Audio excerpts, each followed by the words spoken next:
which is why even after a run, people feel good. And then clock kind of starts ticking until your body says, ooh, that wasn't good. We're going to be on the couch for a couple days.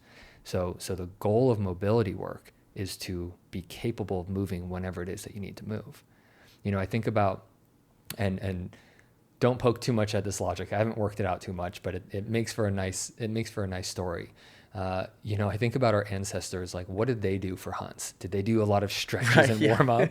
Like, did they go do 15 minutes of, no, dude, they like, hopefully that rabbit is going to stay there for 15 minutes so I can stretch. It's going to be gone. No, that's not how it is. And so if we want to get back to a natural state of movement, being capable of moving when we need to move, then we have to approach that when it comes to mobility. How can I train my body in natural ways that allow me to become more versatile and well-rounded so I can just do the things that I want to do?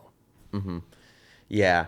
Yeah, it's interesting stuff too. And it's like, it's really humbling because you start recognizing, oh yeah, this is an area that clearly needs work, because you do something that you would have assumed was just kind of trivial that is actually challenging. And that's how I would describe the mobility routine you gave me.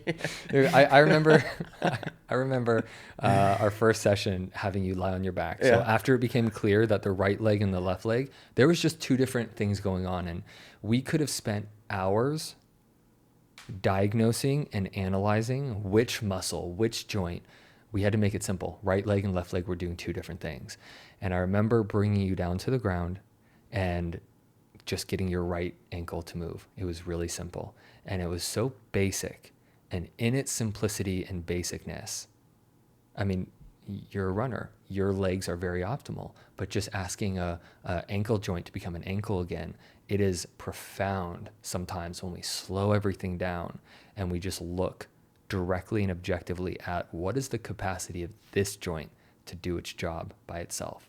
Let's not even talk about dynamic human movement. Let's not talk about compound motion, getting multiple joints and muscles to work. Let's just start off and get real. How does the ankle move? How does the knee move? And how does the hip move?